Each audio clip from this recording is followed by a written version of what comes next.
Good morning everyone. आज हम लोग हिस्ट्री क्लास 8 का चैप्टर नंबर 6 पढ़ने वाले हैं और जिसका नाम है weavers, iron smelters and factory owners. So आज हम लोग उसी के क्वेश्चन आंसर्स करेंगे। So let's start. So first question and answer. So what's question number 1? What kinds of cloth had a large market in Europe? Indian cotton and silk clothes had a huge market in Europe. Clothes called chents, kosas means khasa, bandana and jamdani were very famous then. What is jamdani? Jamdani is a fine muslin on which decorative motifs are woven on the loom, typically in grey and white. What is bandana? The word bandana refers to any brightly colored and printed scarf for the neck or head. Who are the Agaria? The Agarias are an Indian community of iron smelters. Fill in the blanks. The word chint comes from the word chint. Tipu's sword was made of wood steel.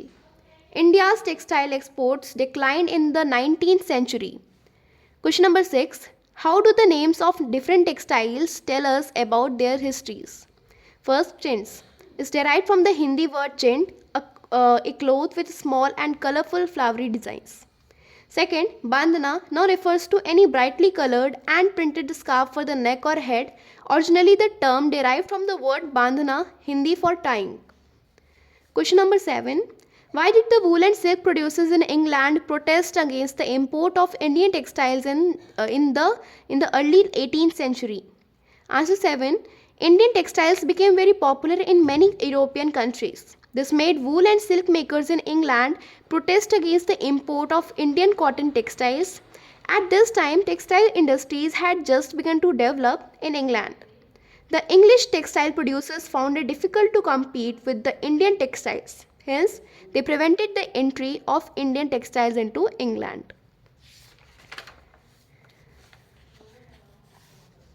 How did the development of cotton industries in Britain affect textile producers in India? The development of cotton industries in Britain affected textile producers in India in several ways. First, Indian textiles now had to compete with British textiles in the European and the American markets. B. Exporting textiles to England also became increasingly difficult since very high duties were imposed on Indian textiles imported into Britain.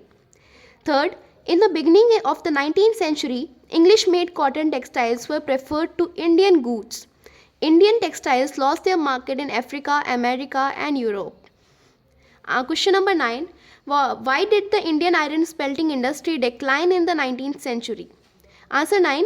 The Indian iron smelting industry declined in the 19th century due to the following reasons. First, imposition of new forest laws prevented people from entering the reserved forests. Second, now it became difficult for the iron smelters to find wood for charcoal. Third, getting iron ore was also a big problem. Hence, many gave up their craft and looked for other jobs. Question number 10. What problems did the Indian textile industry face in the early years of its development? Answer 10. The development of cotton industries in Britain affected textile producers in India in several ways.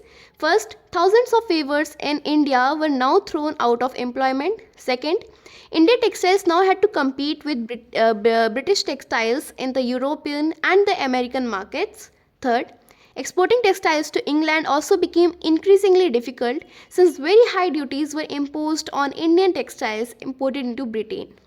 Last question, question number 11. What helped TISCO expand steel production during the First World War? Answer 11. TISCO was able to expand steel production during the First World War because the British imports of iron and steel into India declined. The market for the steel manufactured by it increased. So students, if you like the channel, please like, share and subscribe and please hit the bell icon. Thank you.